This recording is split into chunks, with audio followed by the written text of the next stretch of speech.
noite a todos, paz e bem. A gente vai estar falando hoje sobre um tema muito interessante. Há muitas moradas na casa de meu pai.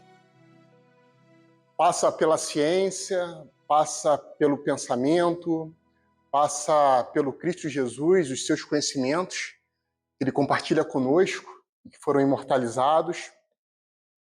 A gente vai estar abordando diversos aspectos, né, sobre essa doutrina de luz e de amor. E o texto que é referência para essa noite é o Evangelho de João, do item 14:1 a 3, mas inicia antes, porque nesse momento Jesus está iniciando uma despedida. Ele já sabe o que está por vir, sabe que o Calvário está se aproximando, num contexto que ele está compartilhando a última ceia com os discípulos. Ele sabe que na mesa com ele está Judas Iscariote, aquele que iria o trair. Continuando, né, há muitas moradas na casa do meu pai. Então, quando Cristo falou isso, antes disso, ou durante esse contexto, ele estava na mesa no momento da última ceia, a despedida dele. Na mesa com ele, compartilhando aquele momento, estava também Judas Iscariote. Estava aquele discípulo que ele mais amava, estava Pedro, ou seja, estava João, né, o evangelista, aquele que Jesus entregou a mãe para que ele cuidasse. Estava Simão Pedro. Então estava todo mundo ali compartilhando aquele momento da última ceia, né? Aquele momento de fraternidade, aquele momento de amor. E dentro daquele contexto de despedida, em determinado momento, Jesus vira e fala: não se turbe o vosso coração. Credes em Deus, crede também em mim. Há muitas moradas na casa do meu pai. Se assim não fosse, já eu vou-lo teria dito, pois me vou para vos preparar o lugar.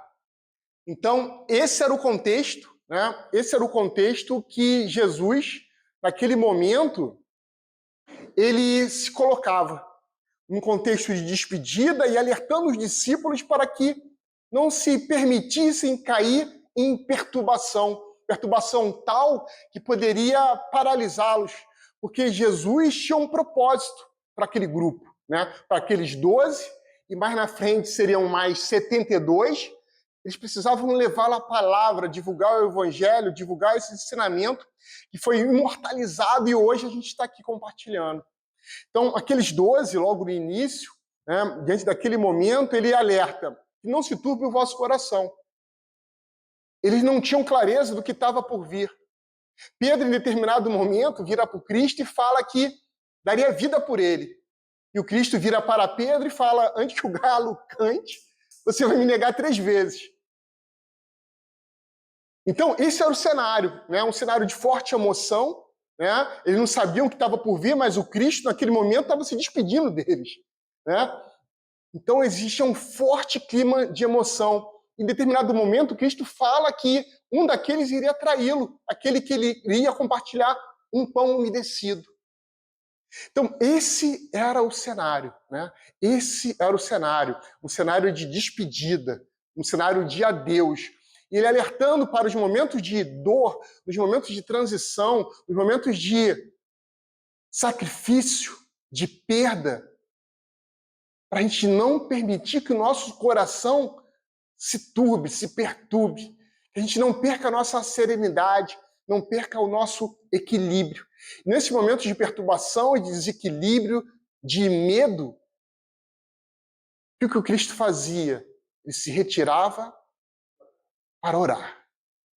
Ele se retirava para meditar. Ele se retirava para entrar em comunhão com Deus, nosso Pai e Criador. E esse legado ele deixou para aquele grupo de 12. Não só para aquele grupo. E no seguinte ele fala: há muitas moradas na casa do meu pai. Se assim não fosse, eu vou-lhe teria dito, pois me vou para vos preparar um lugar. Então, nesse momento ele alerta que não acabava naquele momento, a história não acabava ali.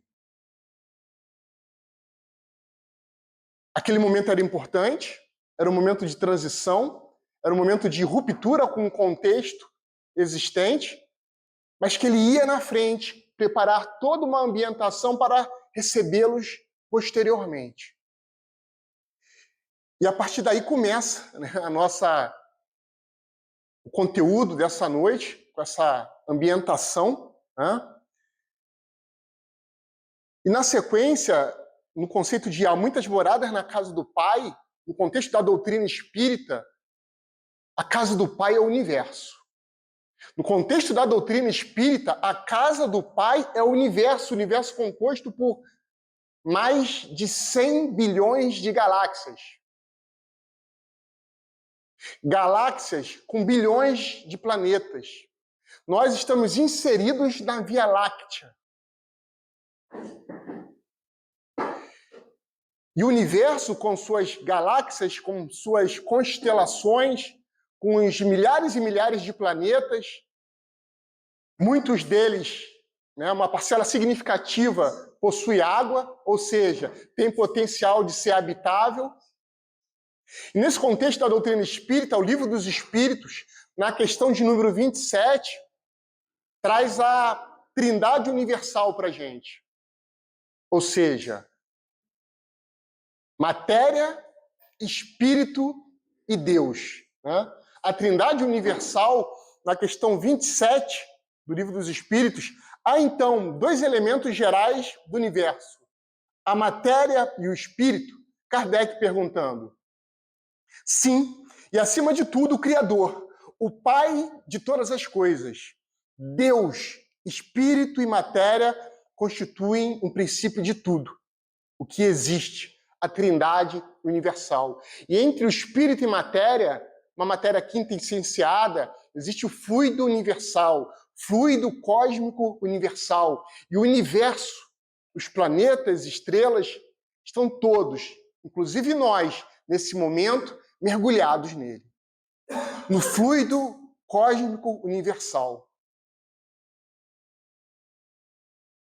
E o fluido universal, manipulado por espíritos como Cristo Jesus, o Cristo do planeta Terra, o espírito mais puro que se apresentou no planeta Terra, esse fluido manipulado, foi possível construir, conceber o planeta em que nos encontramos. E os diversos orbes, estrelas, galáxias. Então, esse conhecimento está no Livro dos Espíritos. Né? Esse conhecimento que Kardec, junto com os espíritos superiores, as instruções dos espíritos, nos trouxeram. Esse conhecimento que começa a clarear, né, a criação do planeta Terra, a criação do universo, que é Deus, causa primária de todas as coisas, soberanamente justo e bom. Então, nesse momento, estamos mergulhados nesse fluido. O universo está mergulhado nesse fluido. Esse é o contexto. E em Evolução em Dois Mundos, André Luiz traz a seguinte reflexão para nós. Né? Calderaro, aquele instrutor de André Luiz, o fluido cósmico é o plasma divino, hausto do Criador ou força nervosa do Todo Sábio. Nesse elemento primordial vibram e vivem constelações e sóis, mundos e seres, como peixes no oceano. Então todos nós estamos mergulhados no fluido cósmico universal. O universo está mergulhado dentro dele. E é assim que estamos em contato contínuo com Deus, nosso Pai. Como criaturas que somos de Deus, como Criador. E co-criadores, como Cristo Jesus, criaram o planeta Terra, como eu mencionei, e outros orbes. E aí chegamos aqui num ponto interessante. Agora, se a luz pudesse apagar, isso é bem legal. Que é a Via Láctea. Né? Então, na tela, nesse momento, está a foto da Via Láctea. Esses dois pontos aqui são estrelas. Nessa tela, existem apenas duas estrelas sinalizadas. Essa foto foi tirada pelo telescópio Hubble. Né? Então a gente vê a ciência, a tecnologia, a inteligência da humanidade terrena evoluindo, se desenvolvendo e ampliando. Nós todos aqui somos espíritos imortais, uma breve passagem na matéria. E o objetivo de nos encontrarmos aqui nesse momento é a busca da evolução intelectual e moral. O equilíbrio do desenvolvimento do nosso intelecto e da nossa moral. E aqui na tela, nesse momento, quando a gente fala há muitas moradas na casa de meu pai, esse é o cenário. 2 estrelas, mais de 5.000 galáxias aqui nessa foto. Existem mais de 100 bilhões de galáxias. Estimativa da NASA, da agência, junto com a agência europeia. Mais de 100 bilhões de galáxias. E nessa foto aqui do Hubble, são mais de 5.000. E aqui, ó, esses 2 pontinhos, 2 estrelas. E cada galáxia dessa tem mais de 100 milhões de planetas. Então, olha a complexidade. E a gente começa a compreender um pouco mais que é Deus. Né? Nosso Pai de amor, de bondade, de justiça. Sempre ter em mente que Deus é um Pai amoroso, soberanamente justo e bom. A gente nunca esqueça que Deus é bom. Deus não é um Deus de vingança. É um Deus que perdoa e sempre nos dá novas oportunidades de nos melhorarmos, de nos arrependermos e corrigirmos os nossos erros. Na Via Láctea existem aproximadamente 200 bilhões de estrelas e aproximadamente 300 milhões de planetas potencialmente habitáveis. O potencialmente habitáveis quer dizer que tem, provavelmente, água, condição básica para existir vida. Mais de 100 bilhões de galáxias no universo. E cada galáxia, aproximadamente 300 milhões de planetas. E aí a gente começa a compreender um pouco de probabilidade no sentido de outros planetas existirem vida. Nesse universo tão grandioso, como só o planeta Terra ter vida? Né? Então, matematicamente, é praticamente impossível só na Terra ter vida. Dentro desse contexto gigantesco que a gente está trazendo aqui. A gente começa cada vez mais a ver como Deus é poderoso. Como nós devemos ter humildade e nas nossas orações elevar o pensamento ao Pai em agradecimento pela vida, pela oportunidade bendita de estarmos aqui encarnados nesse momento, podendo confraternizar, podendo crescer, evoluir, compartilhar e tendo a vida e essa existência como a melhor de todas as nossas existências, ou seja, a melhor de todas as nossas oportunidades. Que a gente possa valorizar esse momento dentro da pluralidade das existências. Então, como espíritas, acreditamos na pluralidade dos mundos habitados. Não só a Terra é habitada, mas diversos orbes são habitados. Como espíritas, acreditamos na pluralidade das existências. Ou seja, essa é uma das muitas existências que o Anderson teve. O Anderson já pode ter sido João, Marcelo, Carlos, Joana. Então, essa é uma das existências. E nessa existência, o Anderson está na persona Anderson. O Anderson e todos aqueles que habitam, né, o planeta, ou a grande maioria daqueles que habitam o planeta Terra, a grande maioria, não é espírito nativo desse planeta. Ou uma parcela significativa não é espírito nativo desse planeta. já viveu em outros orbes e hoje se encontra no planeta Terra num processo de educação, de moralização. Então, a Terra, como planeta escola, ao mesmo tempo um hospital, estamos aqui nos educando, nos tratando, na busca de evoluirmos. E quando a gente fala agora um foco mais no planeta Terra ou no sistema solar, no sistema solar existe Mercúrio, Vênus, Terra, Marte, Júpiter, Saturno, Urano, então Netuno, Plutão, a categoria mudou, né? Era planeta e aí teve uma reclassificação, deixou de ser planeta, né? Então, esse é o contexto do sistema solar. E quando a gente fala em sistema solar, dentro do contexto da doutrina espírita, dentro do contexto, né, em que nos encontramos, cada orbe planetário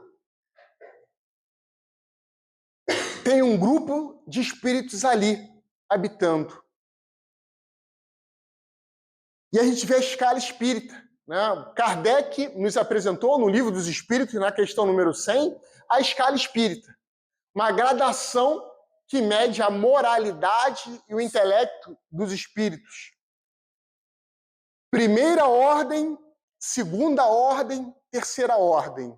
Lá, no nível mais baixo, a 10ª classe da terceira ordem, espíritos impuros, onde predomina o mal. O mal. 10ª classe da terceira ordem, onde predomina o mal. O mal pelo mal, aqueles que se comprazem em fazer o mal. Logo acima, 9ª classe, espíritos levianos. Acima, espíritos pseudo-sábios. Ainda dentro da terceira classe, espíritos neutros, espíritos perturbadores. Então, quando a gente olha no contexto planetário, Marte está numa condição pior que o planeta Terra. Onde tem uma predominância de espíritos da 9ª classe. A Terra está um pouco melhor, né? Espíritos da terceira classe com espíritos da 2ª classe, bons espíritos. Mas a grande maioria dos espíritos que se encontram aqui no nosso planeta são espíritos de terceira classe, espíritos imperfeitos. E os bons que aqui se encontram nos ajudam, né, a subir o nível através da troca, através do compartilhamento de conhecimento, através da vivência no bem. Eles nos possibilitam ser referência para que conseguimos nos elevar. É como se fosse uma turma onde parte da 30 pessoas numa turma, 20 alunos que têm dificuldade no aprendizado e 10 alunos que têm facilidade em aprender. E essa troca entre os 20 com os 10, os grupos de estudo, possibilitam que a turma fique mais nivelada, mais equilibrada, uns auxiliando os outros. E essa troca de experiência e de vivência possibilita que todos cresçam, evoluam e se desenvolvam. E no planeta Terra, nesse momento, é isso que está acontecendo. Uma grande predominância de espíritos da terceira classe, imperfeitos, com uma parcela de espíritos bons.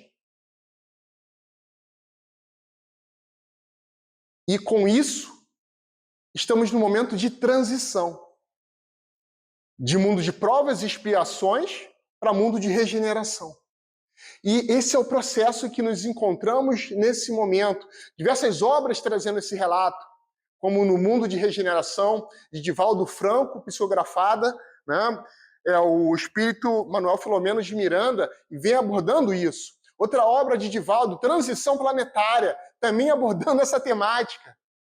Abordando, por exemplo, em Transição Planetária, em Perturbações Espirituais, outra obra que espíritos de orbes mais elevados encarnando na Terra E para encarnar na Terra, nessa matéria que aqui se apresenta, é necessária da mudança do perispírito, uma adequação do perispírito, desses espíritos de orbes mais elevados, para poderem encarnarem na Terra.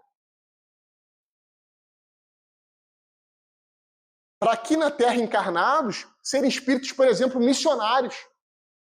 Missionários que têm uma vida voltada para a vivência, para a prática do bem, de forma exclusiva. Onde vivenciam o bem, o amor, de uma forma que hoje ainda não conseguimos. E quando a gente pensa no sistema solar, o planeta mais onde se encontram os espíritos mais desenvolvidos em moral e intelecto, o planeta onde existe uma predominância, no caso não, só existem espíritos da segunda classe.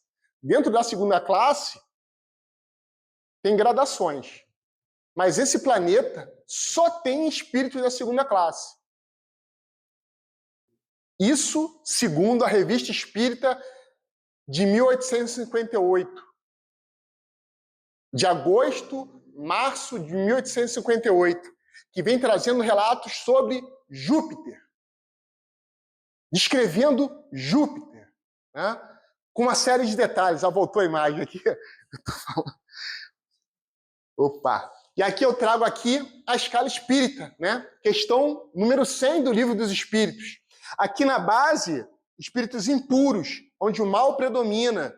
Terceira ordem, imperfeição. Segunda ordem, apenas espíritos bons. Começa aqui na quinta classe, espíritos benevolentes. Quarta classe, espíritos prudentes e sábios.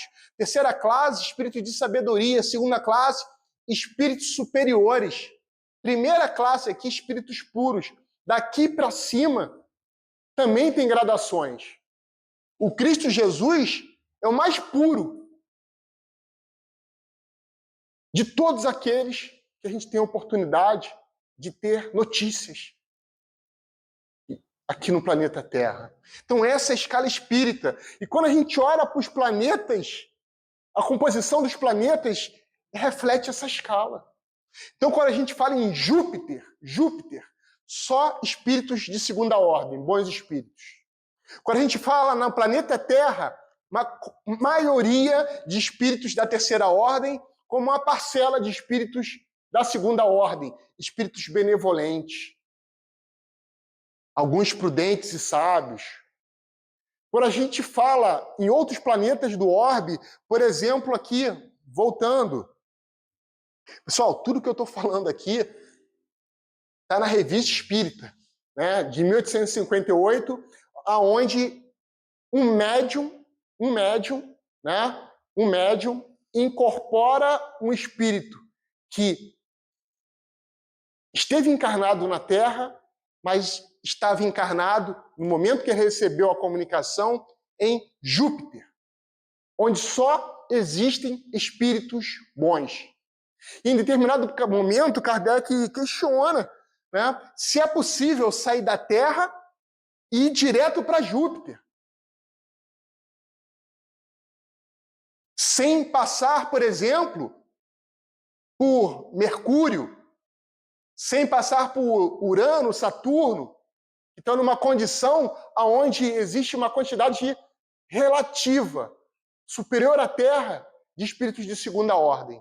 Sendo que Júpiter, só espíritos de segunda ordem, bons espíritos. Nos demais, tem uma mescla. Alguns têm uma predominância de bons, com relação aos de terceira ordem. A Terra ainda tem uma predominância de terceira ordem. Mas Júpiter, só espíritos bons, de segunda ordem, dentro da gradação, né? Das diversas gradações. E essa gradação que eu falo está aqui, ó. Está aqui a gradação, né? Quando a gente fala só espíritos bons em Júpiter, a gente observa aqui 4 classes dentro dos espíritos bons. Então, existe sim uma desigualdade num planeta que predomina espíritos bons. E essa desigualdade ela é relacionada, por exemplo, ao intelecto. Nem todos são inteligentes de forma igual, se esforçaram, se dedicaram, tiveram a disciplina, o empenho para o desenvolvimento do intelecto de forma igual.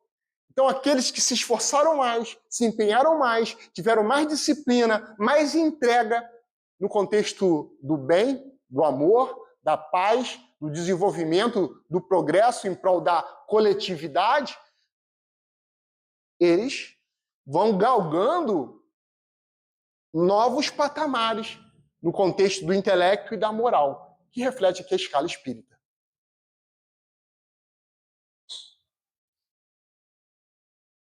Então, esse aqui é o contexto, né? A gente está falando aqui do sistema solar, onde espíritos de Júpiter, eles relatam que sentem prazer em compartilhar, isso na Revista Espírita de 1858, o contexto de como é Júpiter, como são ali os seus habitantes. Eu vou apresentar na sequência uma foto, né? Uma psicografia, um desenho, né? De uma moradia de Júpiter. Também está lá na Revista Espírita de 1858. Então, eles compartilhavam e compartilham informações no sentido de que, olha o que espera vocês. Olha o que espera vocês se o amor predominar nas suas ações, se o bem predominar nos seus pensamentos. Olha o que espera vocês, num contexto onde não tem mais egoísmo, num contexto onde não tem mais a vivência do mal, um contexto onde não tem mais a inveja, não tem mais o ciúme, não existem mais brigas. Existem debates, discussões, mas não atos violentos de agressão. Então, espíritos de Júpiter relatando para que nós tenhamos uma referência do que nos espera se seguirmos Jesus. O que nos espera se seguirmos Jesus? O que nos espera se seguirmos a Deus?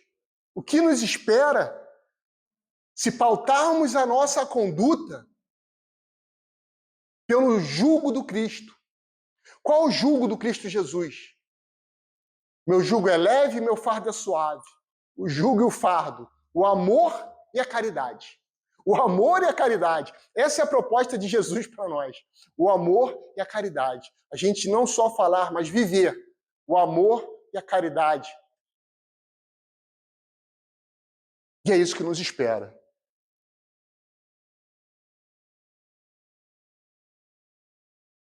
E quando a gente fala... Aqui, né, é uma foto, né? O médium aqui é o Victorine Sardot, na Revista Espírita de 1858, e aí ele fez esse desenho, né, no momento que ele estava atuando como médium, estava incorporado, de uma residência de Júpiter. Né? O Bernard, isso está na Revista Espírita de 1858, pessoal. Quem tiver interesse, vai lá e consulta. E lá dá para ver em detalhe, né, essa figura de uma residência de Júpiter. O que ele descreve? Júpiter, extrema beleza, uma beleza que não era vista nesse contexto aqui de 1858, aqui no planeta Terra. É descrito, né, que lá em Júpiter não é necessário, coloque que aqui na Terra é como se nós rastejássemos o nosso andar. E lá em Júpiter é como flutuar na água como os peixes. É como se estivesse voando, né? Que os corpos são menos suscetíveis a doenças. A alimentação ela é absorvida. Então vem relatando todo um cenário de evolução, de desenvolvimento, né? Um cenário onde não tem mais a dor e o sofrimento que encontramos aqui no planeta Terra. Dor e sofrimento, consequência do orgulho e do egoísmo. As chagas da humanidade. Lá não tem mais isso. Lá não tem mais isso. E quando a gente fala, né, quando nós falamos aqui em espíritos missionários, a gente fala em bons espíritos, me vem à mente Bezerra de Menezes, né? Bezerra de Menezes, que viveu um bom período da sua existência aqui no Rio de Janeiro. Relatos de Bezerra de Menezes, por exemplo, Bezerra de Menezes era o dirigente de uma companhia na rua 7 de Setembro, no centro do Rio de Janeiro. Uma pessoa conhecida dele se aproximou dele, de Bezerra, pedindo a ele dinheiro para enterrar o filho que havia falecido. Bezerra de Menezes pegou tudo que tinha no bolso e entregou para essa pessoa. E na hora que ele estava indo para casa, ele morava na Tijuca, ia pegar o bonde para ir para Tijuca. Não tinha dinheiro nenhum para pagar o bonde. Aí teve que pedir emprestado a um conhecido para ele conseguir pagar o bonde e chegar em casa. Bezerra de Menezes, que ficava horas cuidando dos pobres, ele como médico, homeopata, tratando de diversas pessoas, sem cobrar. Bezerra de Menezes também, como líder espírita, dirigente, no momento que existia uma grande dissensão no movimento espírita. E ele foi o ponto de união. Bezerra de Menezes, que recebeu de Ismael, o dirigente da Pátria do Cruzeiro, atribuição recebida direto do Mestre Jesus. Ismael ganhou a incumbência de cuidar do Brasil, cuidar da Pátria do Cruzeiro. Bezerra recebeu a missão de encarnar e, entre outras coisas, unificar aquele movimento que há de vir, aquele movimento que é trazer, mais uma vez, aquele movimento que é buscar trazer para dentro do cristianismo o cristianismo primitivo. A exemplo da Casa do Caminho, onde lá estava Pedro, apóstolo, entre outros, onde atendiam a doentes, a idosos, levavam a palavra do Evangelho. Então, Bezerra veio para, entre outras coisas, unificar o movimento espírita. Fazer que o respeito e a fraternidade fossem lemas de conduta, que o amor renasce nas relações entre nós aqui, espíritas, de forma que não existe dissensão. Hoje, dentro do movimento espírita, há divergências.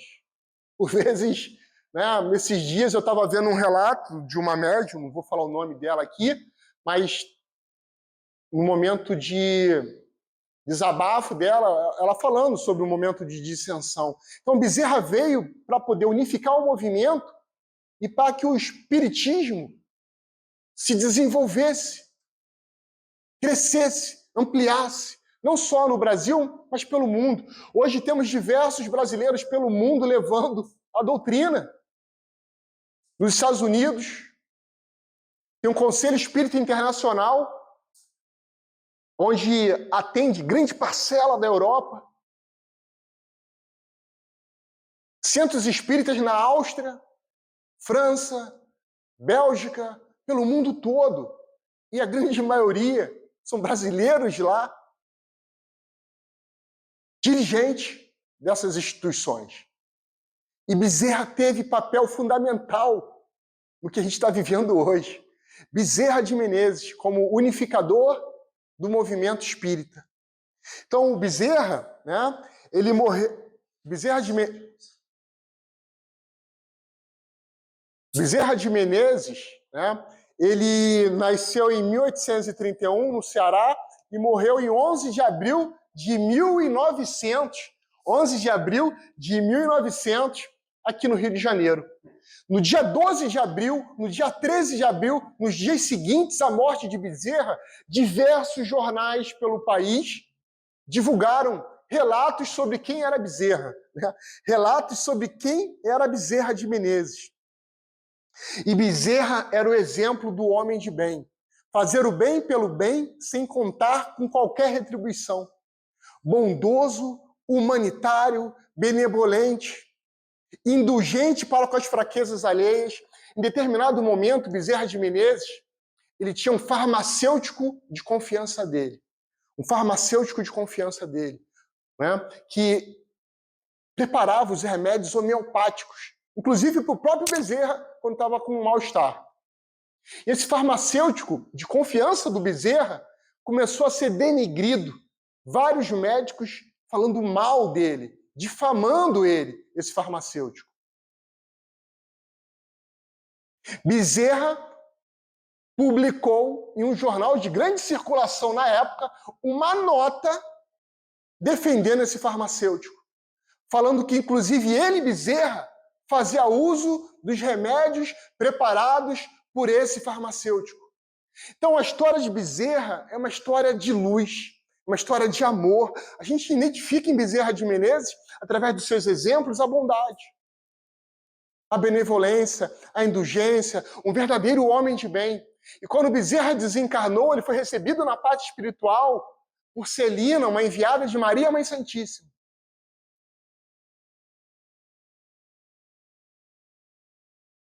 E Celina, no despertar de Bezerra na parte espiritual, Bezerra escutava um ruído, um burburinho, e ela convidou ele até uma sacada, e existia uma multidão de espíritos ali para recebê-los.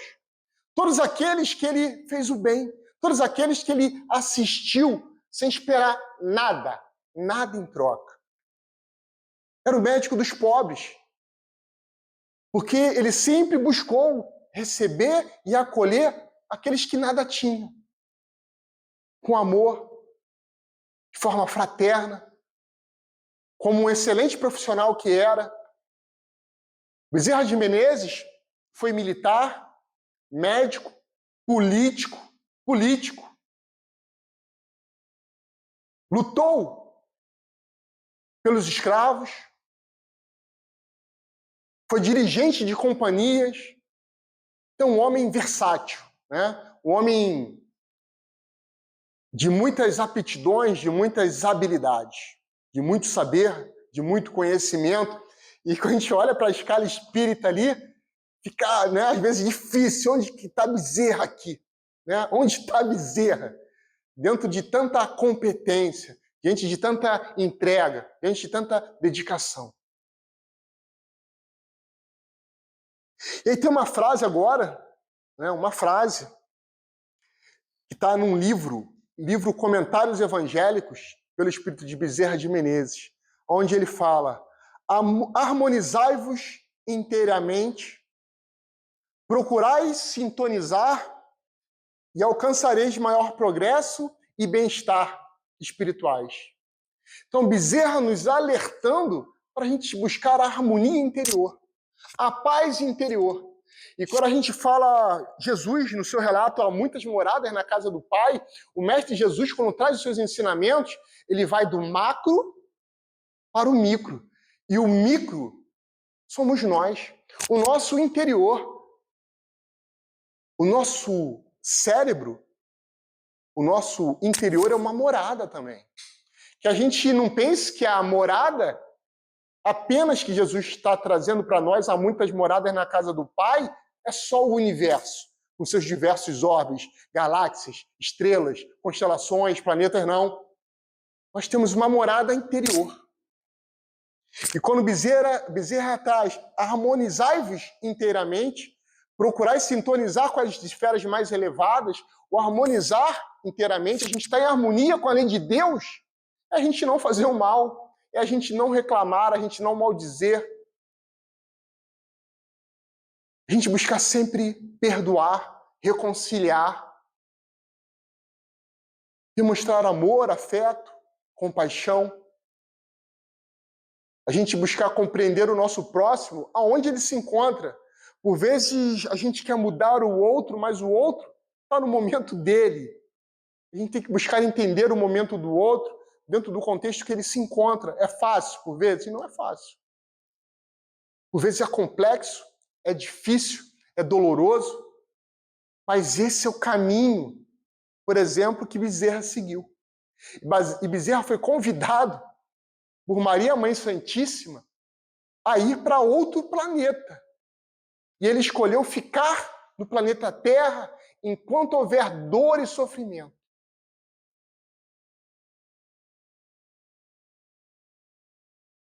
Então, na época do desencarne de Bezerra, diversos jornais trouxeram relatos sobre Bezerra.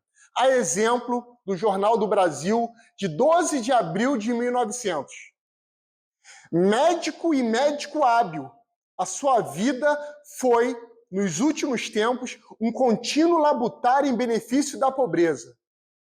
Jamais recusou os seus serviços àqueles que a ele recorriam.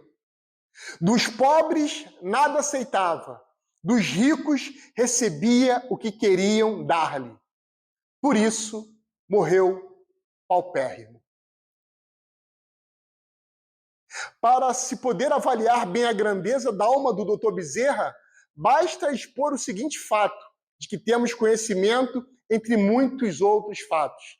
E o fato que está no Jornal do Brasil, no dia posterior à morte do Dr. Bezerra, é o fato que eu acabei de falar. Aquela pessoa que foi até Bezerra pedir dinheiro para enterrar o filho. Bezerra pegou tudo que tinha no bolso e entregou para a pessoa pagar o enterro do filho. Saiu da empresa, queria voltar para casa, não tinha dinheiro para pagar o bonde. Ele morando na Tijuca. Esse era Bezerra.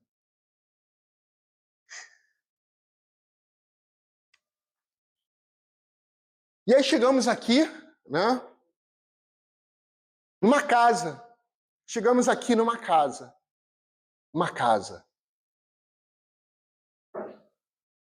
Em Lucas 10:5, Jesus fala: em qualquer casa que entrardes, dizei primeiro, paz a esta casa. Então Jesus recomenda, quando a gente chega na porta de uma casa, antes de entrar, a gente fale, paz a esta casa.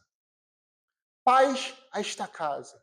A paz, a harmonia, o equilíbrio, o amor, o bem nessa casa. E se lá houver um filho da paz, a vossa paz repousará sobre ele. Então, paz a esta casa ao chegar. E se nessa casa houver um filho da paz, a paz ali se instalará. Se não, voltará para vós. Jesus em Lucas.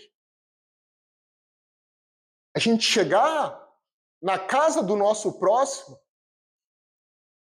daqueles que nos estão recebendo, ou, por vezes, a casa mental do nosso próximo, no trato com o nosso próximo, quando a gente for falar com ele, a importância de sermos instrumento da paz. E se sendo instrumentos da paz, se nos apresentarmos com palavras de equilíbrio, de harmonia, de amor,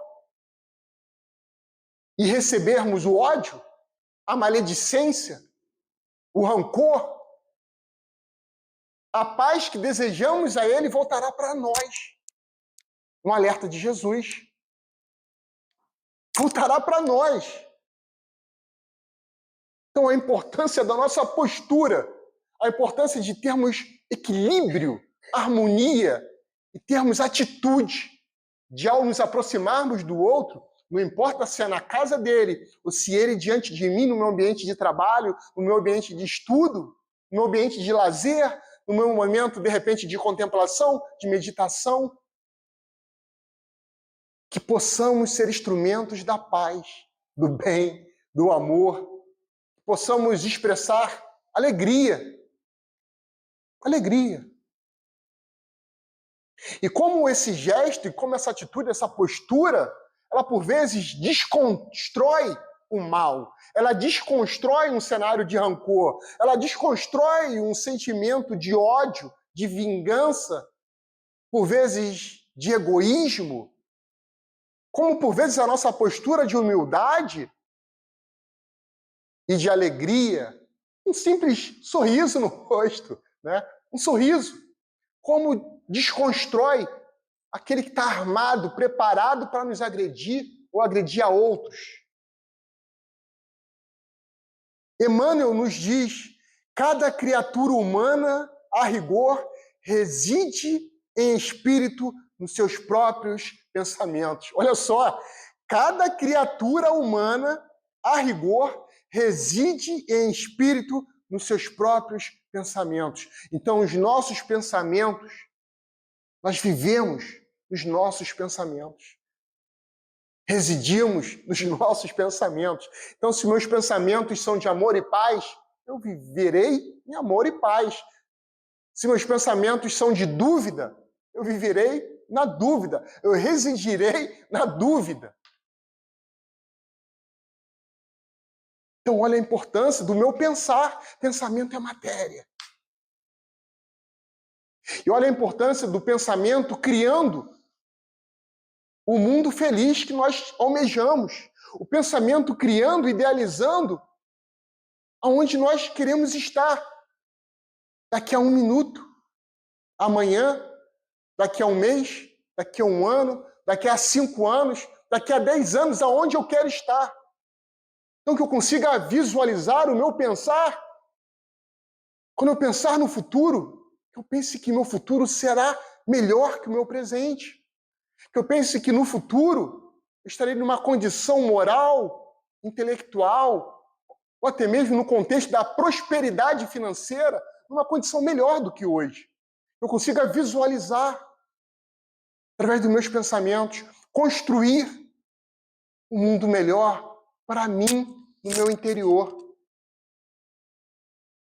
Para que isso se materialize, saia da abstração e se concretize. E ainda Emmanuel continua: cumpre-nos assim reconhecer que todo espírito mora no que pensa e se classifica pelo que faz.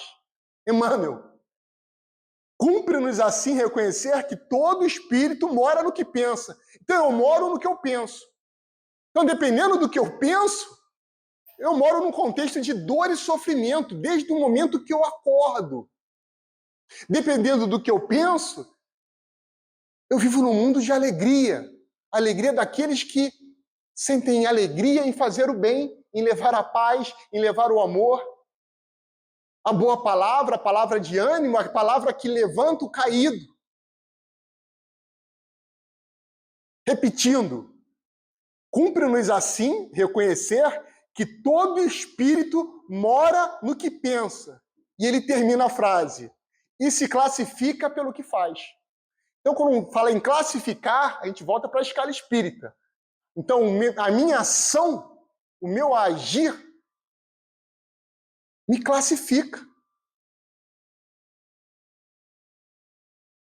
Se eu sou bom, se eu sou mau, se eu sou benevolente ou se eu sou impuro. Então, no contexto, ainda nesse contexto, Emmanuel, ainda aprofundando o assunto, ele traz para a gente: peçamos a Jesus, cujos ensinamentos constituem verdadeira moradia de luz, peçamos a Jesus, cujos ensinamentos são verdadeira moradia de luz espiritual, que nos acolha, a fim de que saibamos ser discípulos fiéis dele, nosso Mestre e Senhor, em todos os tópicos da vida, para que a nossa mente brilhe por moradia luminosa, agora e sempre. Então, se a gente quer nos iluminar, se a gente quer ter paz, harmonia interior, nós buscamos uma vida plena, no sentido moral, espiritual, quiçá material, peçamos a Jesus. Mas, por vezes, a gente tem que refletir no que a gente está pedindo, né? O que a gente está pedindo em nossas orações? Lembrando que não há prece sem resposta. Não há prece sem resposta. Então, quando a gente ora, nossa oração, existem 2 possibilidades. Ela subir na vertical ou ficar na horizontal. Na vertical é quando o meu pensamento está elevado. Quando eu estou em comunhão com Deus, com Jesus, com a espiritualidade superior, dentro do contexto da escala espírita. Então a minha prece sobe e vai ao encontro daqueles emissários do Mestre Jesus, de Deus. E não a prece sem resposta. Mas por vezes a resposta à minha prece não é aquilo que eu quero, mas é aquilo que eu preciso. Aquilo que me é necessário para mim crescer, evoluir, moral e intelectualmente. Então, quando eu faço uma prece sentida, Bezerra de Menezes, quando orava, os relatos sobre Bezerra, nessa obra que eu acabei de mostrar aqui, a prece dele era sentida, ele chorava. No momento da oração, ele se entregava de tal forma, ele chorava, orando em público, no púlpito, por exemplo, na Federação Espírita, no centro do Rio de Janeiro, no momento de oração de Bezerra, era um momento de grande emoção, porque era uma prece sentida de verdadeira comunhão com Deus. E por muitos daqueles que Bezerra orava, curas aconteciam. Curas aconteciam. E eu estava falando, a prece pode ser na vertical, que é o ideal. Quando você entra em comunhão, a prece tem sentimento, bom sentimento. O motivo da prece, o que está sendo pedido ou agradecido, é algo relacionado ao bem, o amor e a paz. Mas quando a gente, na nossa prece, a gente está ligado só à matéria, no nosso íntimo, no momento da prece, é rancor e ressentimento, é mágoa, nossa prece fica na horizontal. E quem está na horizontal aqui, quando a gente olha para a escala espírita? Espírito zombeteiro, espírito brincalhão, espírito malfazejo, espírito como nós. Então, no momento da prece, a gente tem que estar com o coração entregue a Deus. Cerramos, peçamos perdão primeiro. Porque o momento da prece é um ato de amor. Tem que ser um ato de amor, de entrega, sentido, voltado para o que é bom, para aquilo que traz paz, aquilo que eleva, nos engrandece e engrandece ao nosso próximo. Será que a gente consegue ligar? Porque agora tem uma parte interessante, caminhando já para o nosso final.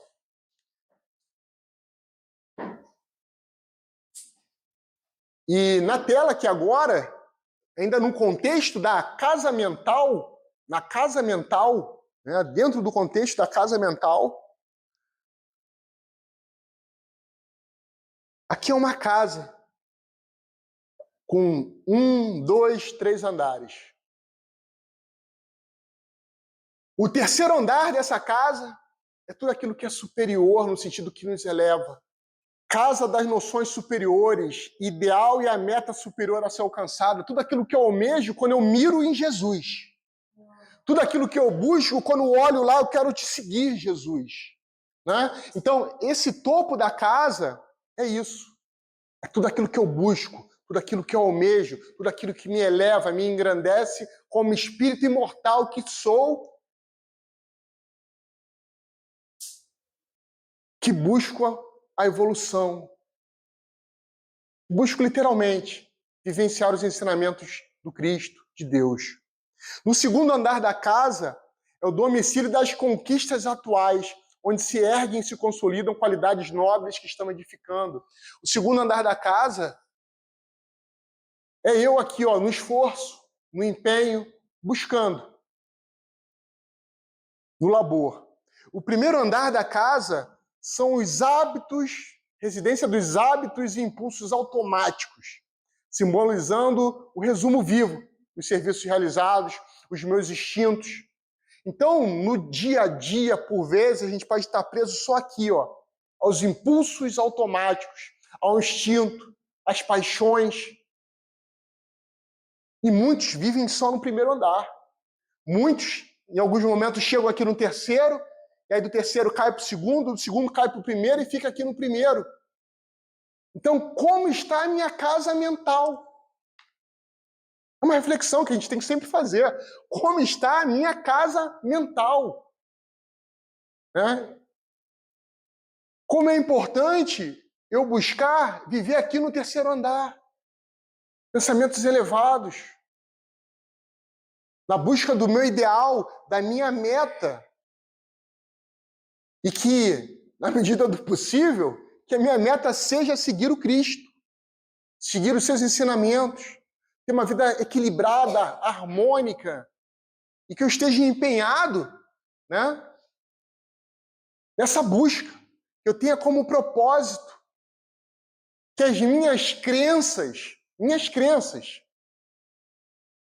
aquilo que eu acredito, aquelas pessoas que eu sigo por vezes no Instagram, no Facebook, LinkedIn, YouTube, que todos esses que eu sigo contribuam para que eu chegue aqui, ó, no terceiro andar, num contexto de evolução, num contexto que potencializa o meu crescimento intelectual, moral, a minha prosperidade, por vezes não só espiritual, mas material, que a gente está na matéria, prosperidade financeira.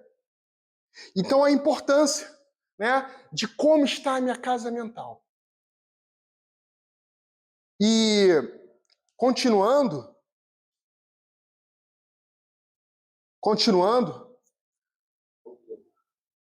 não, pode deixar aqui, continuando, Emmanuel, né, no livro Moradias de Luz, psicografado por Chico Xavier, ele traz a seguinte mensagem, vai ser a mensagem aqui do encerramento, do prefácio do livro. Certa vez disse o mestre, existem muitas moradas na casa de meu pai. Certamente Jesus se referia à imensidão do universo e às residências do homem. No entanto, é natural respeitar-lhe a palavra em sentido mais alto. Toda vez que Jesus traz um ensinamento, o sentido dele é muito amplo, é muito vasto. É possível várias interpretações edificantes para a gente ler um texto, dentro do contexto do Novo Testamento, Jesus falando. Cada criatura humana, a rigor, reside em espírito nos seus próprios pensamentos. Sem dúvida, encontramos amigos dos mais diversos matizes em toda parte, desde os palácios e mansões aos barracos e choças, em que as criaturas partilham da riqueza e da penúria conhecidas no mundo.